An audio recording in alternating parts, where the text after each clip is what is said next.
یہ کنسیڈریشنز ہیں جس کے اوپر کمرشل بینکنگ چلتی ہے. ہم کہتے ہیں اسلامک بینکنگ اگر انہی مقاصد کے لیے ہے تو پھر اس کی ضرورت ہی کیا ہے آخر. بلکہ اسلامک بینکنگ تو ہم ایک اسلامی نظام کی طرف لے جا رہے ہیں، یعنی چاہتے ہیں، مقصد تو یہی ہے. تو اس کے لیے پھر اسلامک بینک کو اپنا وہ بدلنا ہوگا. مقصد یہ ہے کہ ہم پرائیویٹ پروفٹس کے بجائے سوشل بینیفٹ کو دیکھیں، اور یہ دونوں چیزیں میں بہت فرق ہے. ہم ایسی فائنینسنگ کریں جو کہ پبلک کے لیے سب سے زیادہ بینیفیشل ہو، نہ وہ جس سے ہمیں سب سے زیادہ پیسہ بنے. اب اس میں یہ نہیں ہے کہ ہم لوگ یعنی پیسہ بانٹنا شروع کر دیں آبویسلی، بلکہ ہم اتنی پروفٹس تو ضرور بنائیں کہ سب لوگوں کی تنخواہیں ادا ہو جائیں اور ہمارا بزنس چل سکے، ہم اپنی بلڈنگز بنا سکیں، ہم اپنا اتنا کیپٹل جمع کر سکیں کہ اس میں بینک میں بزنس میں ہمارا اضافہ ہو. یہ ساری چیزیں ہو سکتی ہیں، اس میں کوئی مسئلہ نہیں.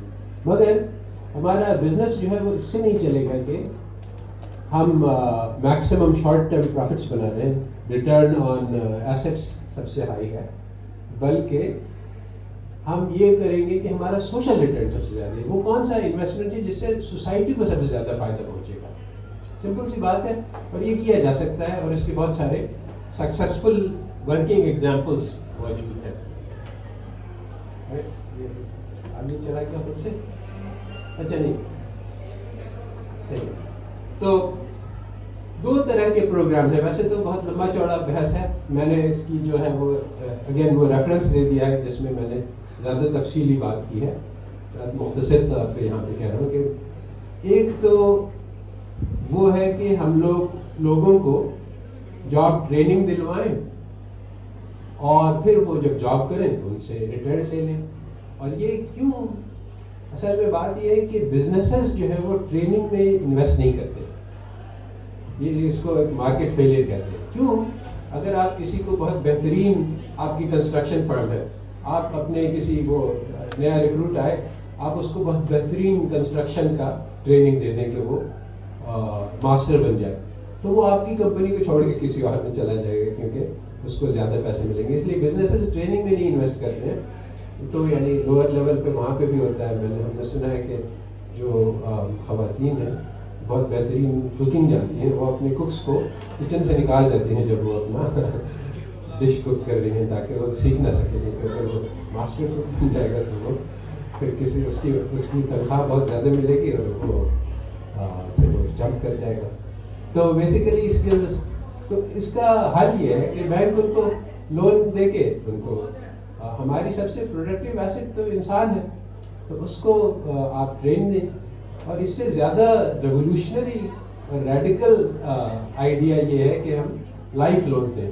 جو بچہ پیدا ہوا ہے وہ آپ کو کبھی نہ کبھی جا کے ایک پروڈکٹیو ممبر آف سوسائٹی بنے گا اور وہ آپ کو ساری زندگی آپ کو ریٹرن دے سکتا ہے.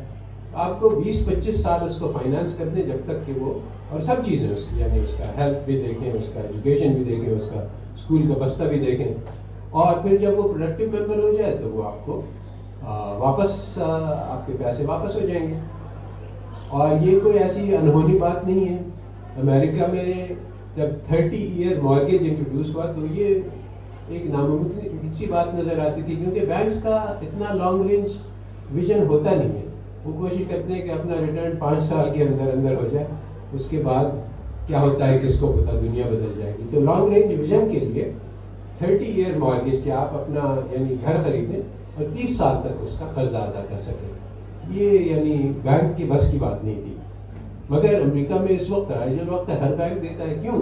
کیونکہ گورنمنٹ نے پیچھے اس کے بیک اپ کر دیا کہ ٹھیک ہے آپ دیں اس کو، اور اگر اس میں کوئی پرابلم ہوا تو ہم اس کے ذمہ دار ہیں.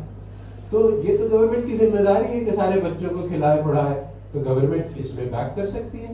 اگر گورنمنٹ بیکنگ کرے، جس طرح سے امریکہ میں 30 ایئر مارگیج کو چلا دیا گیا تھا جبکہ وہ ناممکن نظر آتا تھا اور پرائیویٹ سیکٹر کے لیے ناممکن تھا، مگر گورنمنٹ کی سپورٹ کے ساتھ یہ ہو سکتا ہے. اور گورنمنٹ اپنی ایک بہت بڑی ذمہ داری سے عہدہ برا ہو جائے گی اور پرائیویٹ بینکس خوشی خوشی سے اس کو فائنانس کر سکتے ہیں کہ اس کو ہر بچے کو پاکستان میں ساری وہ ضروریات فراہم ہو جائے جو اس کو ایک پروڈکٹیو ممبر بن جائے.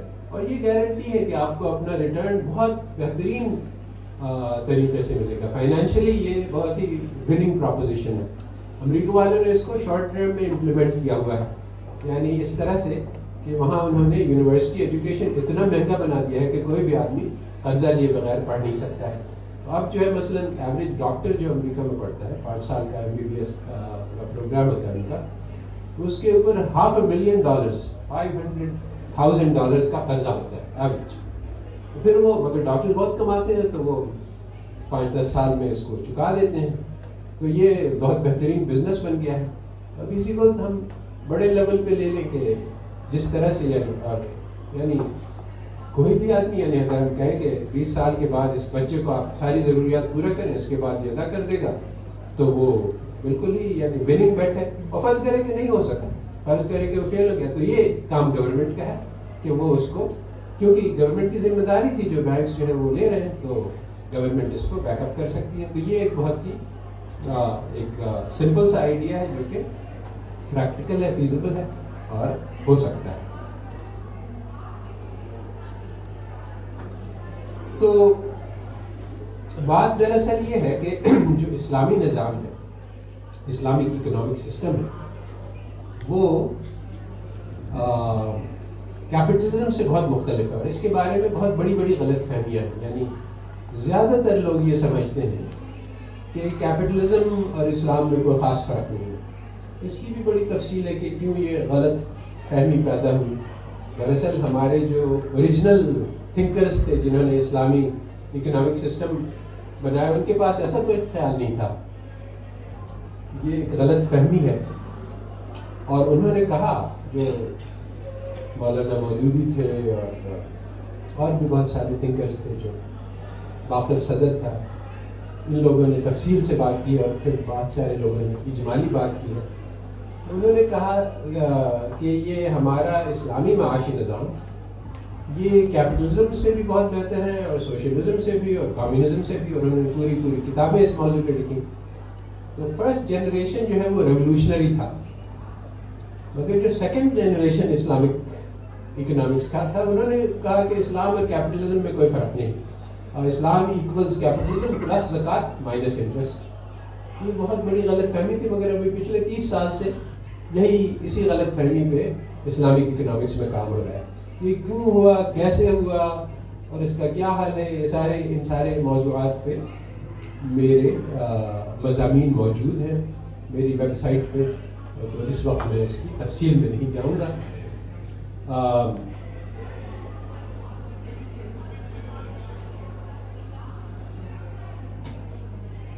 اب اس وقت جو میں کام کر رہا ہوں, اور وہ اس وقت بظاہر نظر آتا ہے کہ ہمارے سامنے ایک گولڈن اپرچونٹی پیدا ہوئی ہے. اس طرح سے کہ گورنمنٹ جو ہمیشہ سے راہ میں بلا سودی نظام کے راہ میں روڑے ڈال رہی تھی, اور وہ سپریم کورٹ سے قبول ہونے کے بعد بھی مسترد کر دیا تھا, اور اس کو آبجیکشن دے کے بلاک کر دیا تھا, اب انہوں نے ودرا کر لیا ہے. اب پتہ نہیں اس کے پیچھے کیا ہے, یعنی پالیٹکس بہت ہوتی ہے, مگر بہرحال اس ڈزنٹ میٹر, اس سے فرق نہیں پڑتا کہ ان کی نیت کیا ہے, کس کی. بات یہ ہے کہ اس سے ایک بہت بڑی اپرچونٹی پیدا ہوئی ہے کہ ایک واقعی ایک بلا سودی نظام بنایا جائے, مگر اس کے راستے میں بڑی بڑی رکاوٹیں ہیں.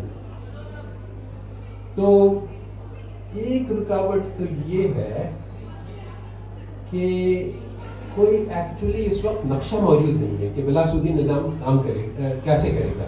بہت سارے لوگوں کے اندر یہ غلط فہمی ہے عام کہ اگر ہم یعنی سود بند کر دیں, سود کو زیرو کر دیں, تو یہ سسٹم چل سکتا ہے. نہیں, ایسا نہیں ہے. یہ جو ہمارا موجودہ کیپٹلسٹک سسٹم ہے, اس میں سود ایک بہت کلیدی حیثیت رکھتا ہے. اگر ہم بس یہی کہیں کہ بینکس جو ہیں وہ سود زیرو کو کر دیں, تو یہ سسٹم چل نہیں سکتا.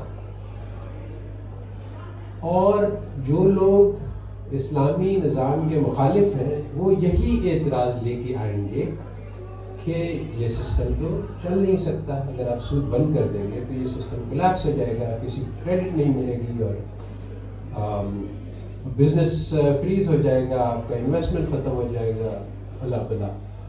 تو ہمیں اس کو اوور کم کرنے کے لیے راستہ دکھلانا ہوگا کہ کیا کرنے کی ضرورت ہے۔ یعنی صرف سود بند کرنا کافی نہیں ہے، اسلامی نظام میں بہت ساری اور بھی چیزیں ہیں جو کرنے کی ہیں اس کے ساتھ ساتھ، اور وہ کیا چیزیں ہیں اور وہ کیسے کرنا ہے، وہ کون سے اقدام ہیں جن کے ذریعے سے ہم مکمل، یعنی ہمیں 5 سال کی مہلت دی گئی ہے، تو 5 سال میں ہم فرسٹ اسٹیپ کیا ہوگی، سیکنڈ اسٹیپ کیا ہوگی، آخر ہم اسلامی نظام تک کیسے پہنچیں گے، یہ کسی نے نہیں دکھایا۔ اور آج کل میں اسی میں مشغول ہوں۔ یہ جو میں نے بتلایا تھا ماڈرن مانیٹری تھیوری کا، یہ ایک پورا ایک سسٹم آف تھاٹ ہے جو کہ غیر معروف ہے، اس کے ہیں ماہرین ہیں دنیا میں، اور اسٹیفنی کلٹن ہے امریکہ میں جس نے اس کی جو برنی سینڈاف کی وہ ایڈوائزر تھی، اور اس نے کہا تھا کہ ہم اگر پاور میں آ گئے تو ہم یہ ماڈرن مانیٹری تھیوری کی بیسس پہ دنیا کو چلائیں گے، یعنی امریکہ کو چلائیں گے، اور امریکہ تو دنیا کو چلاتا ہے اس لیے دنیا کو چلائیں گے۔ تو بہرحال آسٹریلیا میں بہت سے ایکسپرٹس ہیں اور اس پہ کتابیں ہیں، مگر ابھی نکلی ہیں۔ جو پہلی ماڈرن مانیٹری تھیوری کی ٹیکسٹ بک ہے وہ بھی 2-3 سال پہلے پبلش ہوئی ہے۔ میں نے پائنڈ میں پہلا کورس پاکستان میں اس پہ پڑھایا تھا ماڈرن مانیٹری تھیوری پہ، کیونکہ میں اس کو سیکھنا چاہ رہا تھا۔ دراصل میں جب مجھے پتہ نہیں تھا اس کا، تو میں نے کہا کہ چلو ٹیکسٹ بک لے کے پڑھا دیتے ہیں، تو مجھے بھی تو میں سبق پڑھتا تھا، پھر میں اسٹوڈنٹس کو سکھلاتا تھا، اس طرح سے مجھے بھی سمجھ میں آ گیا، اسٹوڈنٹس کو کتنا سمجھ میں آیا مجھے کچھ نہیں پتا، مگر بہرحال کچھ نہ کچھ تو آ ہی گیا، ہم لوگ مل کے اس کو پڑھتے تھے۔ تو بھائی یہ کیسے آگے بڑھ گیا خود سے؟ اچھا نہیں ہے، پیچھے آگے کوئی بار اس کو کنٹرول کر رہا ہے لگتا ہے۔ چلو، تو یہ ماڈرن مانیٹری تھیوری کہہ رہا ہے یہ کہ کینز نے 3-4 بہت ہی بنیادی اور ریڈیکل باتیں کی تھیں۔ اس نے کہا تھا کہ دنیا میں ریڈیکل انسرٹی ہے، کل کو کیا ہونے والا ہے کسی کو نہیں پتا۔ اس نے کہا تھا کہ money is not neutral in the short run اور ان دا لانگ رن۔ اس نے کہا تھا یہ ان ایمپلائمنٹ جو ہے یہ اکنامکس بالکل نہیں سمجھتے ہیں، کیونکہ ان کی تھیوری کے حساب سے ان ایمپلائمنٹ تو ہو ہی نہیں سکتا، ناممکن ہے۔ Supply and demand of labour ہوتا ہے، اور اگر ہم ویجز کم کر دیں گے تو لیبر کا فل امپلائمنٹ ہو جائے گا۔ تو یہ ساری چیزیں اس نے کہا تھا کہ یہ سب چیزیں غلط ہیں، اور اس کے ایک آلٹرنیٹیو تھیوری پیش کی تھی جو بنیادی تھی، ابتدائی باتیں تھیں۔ اس نے دیکھ لیا تھا کہ ایسا ہو سکتا ہے، مگر تو اس کے بعد پھر یہ جو ہوا وہ بہت ہی حیرت انگیز ہے کہ سیموئلسن اور ہکس نے مل کر ایک ایسی تھیوری بنائی جو کینز کی باتوں کو نیو کلاسیکل اکنامکس سے ریکنسائل کر دیتی۔ تو یہ ایک طرح سے لوگوں نے کہا جو کینز کے ساتھی تھے کہ یہ اس نے کینز کو بٹرے کر دیا، اس کے اصل سارے ریولیوشنری خیالات کو اس نے ڈبے میں بند کر کے باہر پھینک دیا، اور ایک چھوٹی سی بات تھی جو اس نے لے لی، مگر وہ چھوٹی سی بات بھی بہت قیمتی تھی۔ جو چھوٹی سی بات تھی وہ یہ تھی کہ ان ایمپلائمنٹ خود بخود زیرو نہیں ہو جائے گا، جیسا کہ اکنامکس کا کہنا ہے، چنانچہ گورنمنٹ کو کچھ کرنا چاہیے۔ تو اتنی سی بات بھی کہ فل امپلائمنٹ پروڈیوس ہو جائے، یہ بات بھی لے کر جب چلے اکانومسٹ، تو یہ بیسیکلی ورلڈ وار 2 کے بعد کینزین تھیوری کا عروج ہوا، اور تقریباً 1970s کے اینڈ میں یا 80s کے شروع میں اس کا زوال ہوا۔ یہ 30 سال جو ہے یورپ اور امریکہ کے بہترین گروتھ کے سال ہیں، اس میں ان کو بہت زیادہ ترقی ہوئی، کیونکہ انہوں نے فل امپلائمنٹ کی کوشش کی اور گورنمنٹ نے کہا کہ یہ ہماری ذمہ داری ہے۔ پھر 1980s میں گورنمنٹ نے اس کو ریووک کر دیا، اور فریڈ مین نے بیسیکلی ایک کاؤنٹر ریولیوشن لایا، جو ریگن تھیچر ایرر تھا جس کو کہتے ہیں۔ تو ریگن امریکہ میں اور تھیچر انگلینڈ میں، ان دونوں نے سارے کینزین تھیوریز کو ختم کر دیا، اس کی جگہ پہ فریڈ مین مانیٹری تھیوری آ گئی، اور پھر سے انہوں نے کہنا شروع کر دیا کہ گورنمنٹ کا انمپلائمنٹ سے کوئی واسطہ نہیں، جو انمپلائمنٹ تو ہوتا ہی نہیں ہے، اور وہ واپس ساری اور منی نیوٹرل ہے، یعنی کہ پیسے کا صرف ایک اثر ہوتا ہے اکانومی پہ، اور وہ یہ ہے کہ وہ انفلیشن کریٹ کرے، اور اس کے علاوہ کوئی اثر نہیں ہے. تو یہ بیسیکلی یعنی بنیادی کینز کی بات سے انکار تھا. تو کہنے کا مقصد یہ کہ ایک تو یہ کاؤنٹر ریولوشن ہے، کینز کو ریجیکٹ کر دیا گیا، مگر کینز کے جو فالوورز ہیں وہ چلتے رہے اپنا، اور اس کی تھیوری پہ ترقی کرتے رہے. تو ماڈرن مانیٹری تھیوری جو ہے وہ اس کے یعنی انٹلیکچوئل میراث جو اس نے چھوڑی تھی کینز نے، اس کی یہ وارثین ہے، اور یہ اسی بنیاد پہ بنی، اور یہ پوری ایک کمپلیٹ تھیوری ہے، فریم ورک ہے، جس کا اکانومسٹ سے بہت زیادہ یعنی شدید اختلاف. اکانومسٹ کا مذاق اڑاتے رہتے ہیں اور اس کو برا بھلا کہتے رہتے ہیں، اور اس کو اور میجر فائٹس ہے، بڑے بڑے نوبل لاریٹس جو ہے وہ اس کے خلاف ہیں. تو اس کا عام طور پہ زیادہ چرچا نہیں ہے. تو ماڈرن مانیٹری تھیوری جو ہے اس میں ایک کی انسائٹ یہ پیورلی سیکولر بیسس پہ، ان کا اسلام سے کوئی واسطہ نہیں ہے. کہتے ہیں کہ انٹرسٹ ریٹ زیرو ہونی چاہیے، اور کینز نے بھی یہی بات کہی تھی. دراصل بات زیادہ گہری ہے اور باریک ہے. اصل بات یہ ہے کہ جو آئیڈل ایسٹس ہیں، جو پیسہ ہے، اس پہ سود نہیں ملنا چاہیے، بلکہ جیسا کہ اسلام کہتا ہے کہ اگر آپ کے پاس پیسہ پڑا ہوا ہے تو اس پہ زکوٰۃ ہے، اس پہ نیگیٹو انٹرسٹ ہے. اسی طرح سے یہ بات خواتین کو کہ اگر آپ کا زیور جو ہے وہ آپ کے لاکر میں رہتا ہے تو اس پہ بھی زکوٰۃ ہے، اگر استعمال میں ہے تو اس پہ زکوٰۃ نہیں ہے. تو جو چیز استعمال نہیں ہو رہی ہے، جو بھی ویلتھ آپ کے پاس لینڈ پڑا ہوا ہے جس پہ آپ کا ارادہ ہے کہ آپ اس پہ کبھی کنسٹرکشن کریں گے مگر فی الوقت استعمال نہیں ہو رہا ہے، یہ آپ کی ویلتھ ہے، اس پہ زکوٰۃ ہوگی. اب یہ میں فقہی بات نہیں کر رہا ہوں، میں اکانومسٹ کے طور پہ کہہ رہا ہوں کہ فقہی مسئلہ جو ہے وہ میرے بس کی بات نہیں ہے. میں صرف اکانومسٹ کے طور پہ کہہ رہا ہوں کہ جو آئیڈل ایسٹس ہیں، جو ویلتھ پڑی ہوئی ہے بیکار، اس پہ نیگیٹو انٹرسٹ دینا چاہیے تاکہ آپ کو انسینٹیو ہو کہ آپ اس کو استعمال کریں کسی کارآمد بزنس میں. اور جو مال آپ کا بزنس میں لگا ہے اس پہ انٹرسٹ نہیں ملے گا مگر اس پہ مشارکہ ملے گا. اور بہت یہ کی اسلامک پرنسپل ہے، بہت امپورٹنٹ اور اکنامکلی بالکل پرفیکٹ پرنسپل ہے کہ آپ جب کہ جو منافع ہے وہ رسک سے منسلک ہے. یعنی جب آپ پیسے کو کاروبار میں ڈالیں گے تو اس پہ رسک آئے گی لا محالہ، کیونکہ بزنس میں مطلب ہی رسک ہے. تو وہ رسک لینا کی وجہ سے آپ اس کے حقدار بنتے ہیں کہ اس پہ آپ کو منافع ملے. تو جب آپ بزنس کریں گے تو اس سے آپ عوام الناس کو فائدہ پہنچائیں گے، اپنے مال کو رسک پہ ڈالیں گے تو پھر آپ منافع بھی کمائیں.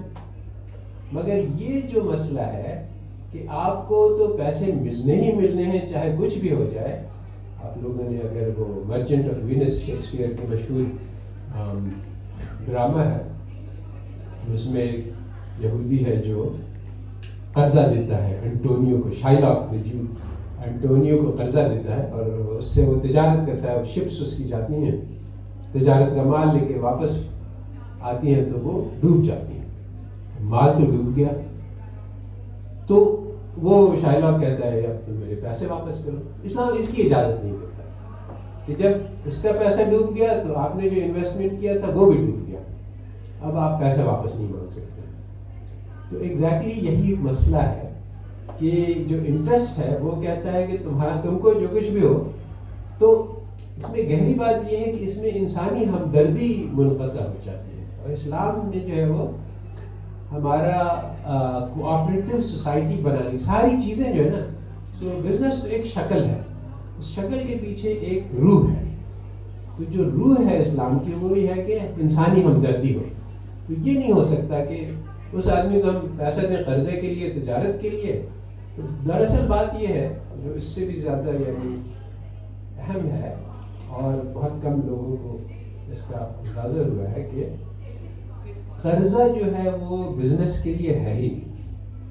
قرضہ تو صرف انسانی ہمدردی کے لیے دیا جاتا ہے. چنانچہ قرضے کے سارے جو قوانین ہیں جو شریعت میں اس کے احکام ہے کہ آپ سہولت دیں, معاف کر دیں, اگر وہ ڈھیل مانگے تو ڈھیل دے دیں, یہ ساری چیزیں کیونکہ قرضہ آپ دے رہے ہیں کسی غریب کو, مدد ضرورت مند کو, تو آپ اس کا خیال رکھیں.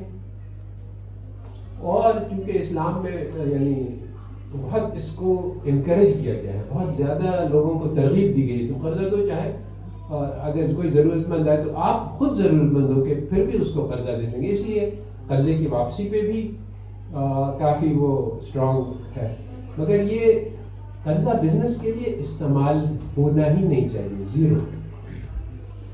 جو بزنس کا کام ہے وہ ہمیشہ مشارکے کے ذریعے سے اور ہوگا, یا اور بھی شکلیں ہیں. مگر بزنس میں ہم جب پیسہ استعمال کر رہے ہیں تو ہم لامحالہ دنیا میں انٹر کریں گے, ریئل ورلڈ میں, اور ہم بزنس میں پارٹنر ہوں گے, سائلنٹ پارٹنر ہوں گے. بہت ساری شکلیں ہیں اس کی کہ کس طرح سے ہم بزنس کریں گے, وہاں بزنس کریں گے. مگر جو ویسٹرن فائنینشیل تھیوری ہے وہ ساری کی ساری اس کے ایگزیکٹلی اپوزٹ ہے. وہاں ایکچولی قانون ہے کہ بزنس کو, یعنی جو فائنینشیل انسٹیٹیوشن جو بینک ہے, اس کو بزنس نہیں کرنا چاہیے, نہ بزنس کی رسک لینی چاہیے. وہ دنیا میں انٹر کر ہی نہیں سکتا ہے. تو ہم کہتے ہیں کہ دنیا میں انٹر کیے بغیر آپ پروفٹس کما ہی نہیں سکتے ہیں پیسے کے ذریعے سے. وہ کہتے ہیں کہ آپ کو تو دنیا کے اندر جانا ہی نہیں, آپ کا تو کام صرف پیسہ سے ہے.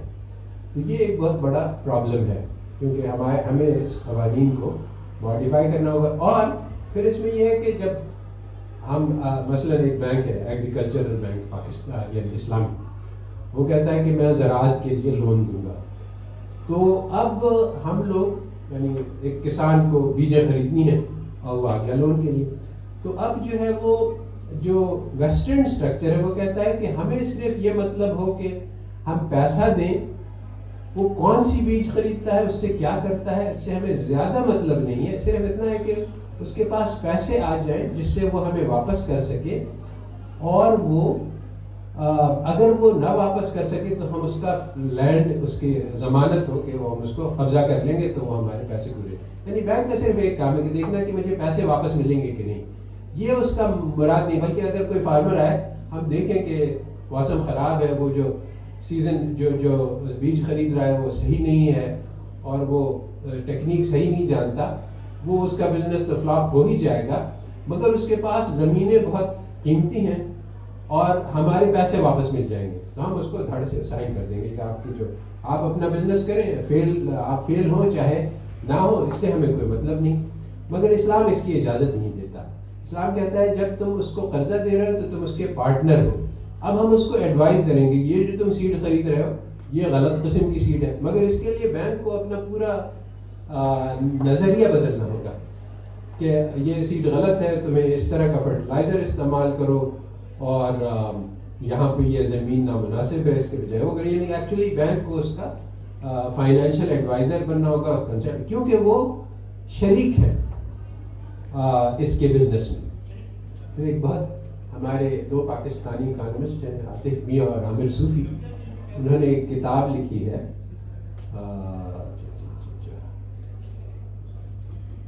ڈیٹ نام ہے اس میں, بہرحال میں بھول گیا نام اس کا بھی میرے پاس ہے, یعنی اس کا ایک سمری ہے, اور اس پہ میں نے کچھ پیپرز بھی لکھے ہیں کہ اس کا, مگر وہ اوریجنل کتاب پڑھنے کے لائق ہے اکانومسٹ کے لیے خاص طور پہ. اور وہ گلوبل فائنینشیل کرائسس پہ ہے, اور بہت اس میں اسلام کا کوئی تذکرہ نہیں ہے. مگر انہوں نے ایک بات کی, ایسے تو بہت ساری باتیں ہیں, کہ یہ اکانومک کرائسس جو ہے یہ سودی نظام کی پروڈکٹ ہے, اور سودی نظام کی وجہ سے بینکس جو ہے وہ جان بوجھ کے لوگوں کو گھر خریدنے کے لیے قرضہ دے رہے تھے, جبکہ وہ جانتے تھے کہ یہ قرضہ واپس نہیں کر سکے گا, تو دھوکہ دے رہے تھے. اور اس کا نتیجہ یہ ہوا کہ لوگوں کی لائف ٹائم سیونگز ختم ہو گئی. کیونکہ دیکھیں فرض کریں ایک آدمی آیا میرے پاس, اس کے پاس $1,00,000 کا اس کا گھر خریدنا ہے, اس کے پاس ڈاؤن پیمنٹ $10,000 ہے. میں اچھا ٹھیک ہے $10,000 دے دو. اور ہر سال تم $1,000 ہر مہینے $1,000 دو گے، جب تک کہ باقی 99,000 اور اس پہ سود ملا کے چلو 1,00,000 اور ہو جائے گا یا کچھ اور ہو جائے گا، ہر مہینے دیتے رہنا۔ اب جو بینک کا کام ہوتا ہے وہ یہ چیک کرتا ہے، اور امریکہ میں اسی طرح سے مارگیج دیے جاتے ہیں 30 ایئر والے، کہ چیک کرتا ہے کہ اس آدمی کے اندر استعداد ہے کہ نہیں ہے کہ یہ 4-5 سال کم از کم قرضہ ادا کر سکے، باقی لمبا معاملہ جو ہے وہ اس کے پیچھے جو ہے وہ گورنمنٹ کی گارنٹی ہے، اس لیے وہ بینک جو ہے وہ اس پہ، یعنی آپ اپنی تسلی کر لیں کہ وہ 5-6 سال تک وہ قرضہ ادا کر سکے گا، آگے اللہ تعالیٰ جانتا ہے، اور گورنمنٹ پیچھے اس کے ضامن ہے کہ آپ اسی لیے بینک دے سکتے ہیں، ورنہ 5 سال کا دیتے پھر وہ 5-6 سال کا دیتے۔ تو بہرحال تو بینکس ایسا کیا کرتے تھے، اور بہت اچھی سکسیس ریٹ تھی اس کی، یعنی جو زیادہ تر لوگ جو 30 سالہ قرضہ لیتے تھے وہ ادا کر دیتے تھے، اس کو اور پورا کر دیتے تھے۔ مگر جب یہ گلوبل فائنینشیل کرائسس ہوئی تو اس میں جو بنیادی جو ایلیمنٹ ہوا وہ یہ ہوا کہ ان قرضوں کو انہوں نے بیچنا شروع کر دیا مارکیٹ میں، اور اس کے پیچھے ایک لمبی چوڑا قصہ ہے جس کی تفصیل ہے، جو عاطف میاں ہاؤس آف ڈیٹ نام ہے ان کی کتاب کا، عاطف میاں اور عامر صفی کا۔ تو کہا کہ یہ سارا گھر جو ہے وہ قرضے پہ کھڑا ہوا تھا، تو ہوا یہ کہ یہ قرضے جو ہیں انہوں نے بیچنے شروع کر دیے، ٹریڈ ہونے لگے، اس کی لمبی چوڑی تفصیل ہے جس کا اس وقت نہیں۔ تو جب انہیں اول تو یہ بات ہے کہ اسلام میں قرضہ بیچنا حرام ہے، یعنی وہ اگر کرتے تو ایک میرا چھوٹا سا آرٹیکل جنہوں نے کہا کہ اسلام کے 3 اصول ہیں، ان تینوں میں سے کسی ایک کو بھی عمل ہو جاتا ہے نا تو یہ گلوبل فائنینشیل کرائسس جس سے کروڑوں لوگ جو ہے بے روزگار ہو گئے، اور 15 سال تک امریکہ ہی نہیں بلکہ ساری دنیا میں جو ہے وہ اس کے برے اثرات رہے، اور انمپلائمنٹ ہوا، اور ہزاروں لوگوں کی روزی ماری گئی، اور بہت سارے نقصانات ہوئے۔ وہ سب 3 اصولوں میں سے ایک بھی اصول، کوئی ایک اصول فالو کر لیتے تو رک جاتا ہے۔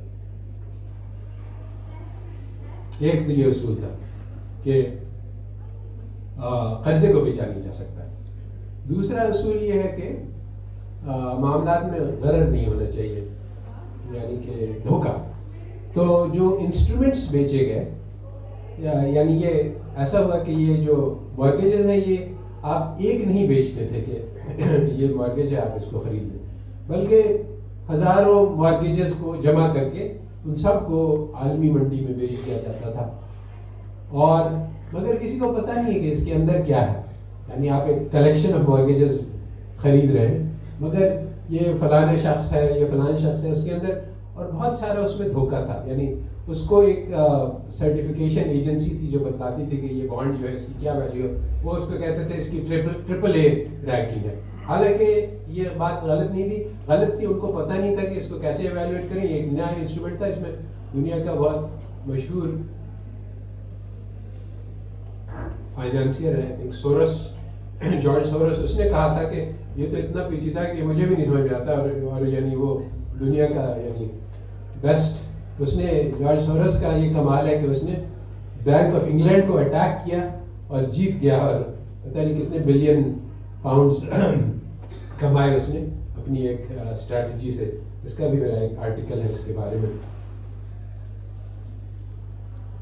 بہرحال اتنا عقل مند آدمی جس نے بینک آف انگلینڈ کو ہوم گراؤنڈ پہ ہرا دیا، خود بھی یعنی وہ ان کو نہیں سمجھ سکتا تھا، تو یہ غرر کا معاملہ تھا، اور اس کی وجہ سے یہ اگر یہ دھوکہ نہیں ہوتا تو بھی نہیں، ان کو بیچا نہیں جا سکتا۔ اور جو تیسرا ہے وہ سود۔ سود کا مسئلہ یہ ہے کہ بینک جو ہے وہ انسولیٹڈ ہے رسک سے، یعنی اگر وہ ہاؤس کی پرائس کولیپس کر جائے گی، جو کہ ہونا تھا، جو کہ سب لوگ دیکھ رہے تھے بینک والے کہ یہ ہاؤسنگ میں ببل ہے، بہت اونچا چڑھ رہا ہے، کبھی نہ کبھی یہ ببل پھٹ جائے گا، کیونکہ ریئلسٹک نہیں ہے کہ ایک گھر جو ہے وہ کل جو ہے وہ 1 لاکھ کا تھا اور اس کے بعد 6 مہینے بعد 1.5 ہو گیا، اس کے بعد 2 ہو گیا، اب 4 پہ بک رہا ہے، یہ نہیں ہو سکتا۔ مگر یہ ببل ہوتا ہے، لوگوں نے دیکھا ہے، بہت ساری چیزوں میں ہوتا رہتا ہے، تو کبھی نہ کبھی پھٹ جائے گا۔ تو اگر بینک خود اس رسک میں شریک ہوتے، جیسا کہ اسلامک مشارکہ کانٹریکٹ میں ہوتا ہے کہ بینک جو ہے وہ پارٹ اونر بن جاتا ہے، اس ایسٹ کا. جب اسلامک مشارکہ بیسس پہ فائنینسنگ ہوتی ہے اور یہ انٹروڈیوس ہو چکی ہے, دنیا میں چل رہی ہے, امریکہ میں بھی ہے لمیٹڈ بیسس پہ, اور پاکستان میں بھی ہے اس کو میں نے کسی نہ کسی طرح سے. تو بینک تو اور وہ آدمی جو خرید رہا ہے بینک, دونوں کو اونر بن جاتے ہیں. پھر آہستہ آہستہ آدمی جو ہے وہ اپنی اونرشپ بینک سے خرید لیتا ہے. یعنی اس کا اپنا وہ یوں سمجھے کہ انیشلی وہ 10% گھر ہوتا ہے اس کا اور 90% بینک کا ہوتا ہے. پھر آہستہ آہستہ اوور ٹائم وہ بینک کو کرایہ دیتا ہے اس گھر پہ رہنے کا, اور ساتھ ساتھ بینک کی جو اونرشپ ہے اس کے جو شیئرز ہیں اس کو خریدتا رہتا ہے. تو آہستہ آہستہ کر کے وہ پورا بینک اس کا, پورا گھر اس کا اس کی ملک میں آ جاتا ہے.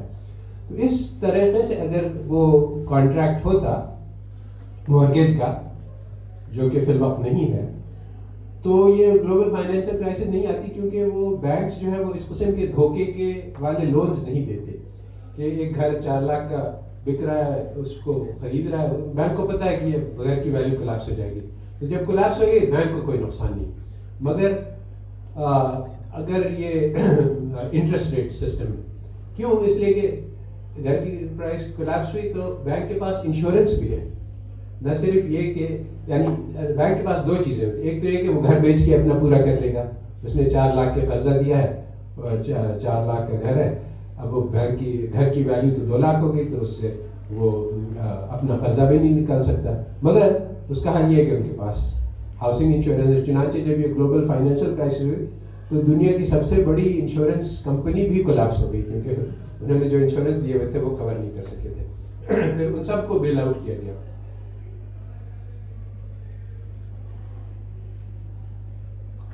تو بہرحال تو میں یہ کہہ رہا تھا کہ اسلامک اکنامک سسٹم میں بہت ساری قیمتی چیزیں ہیں, صرف ایک انٹرسٹ والا مسئلہ نہیں ہے, بہت ساری اور بھی چیزیں ہیں.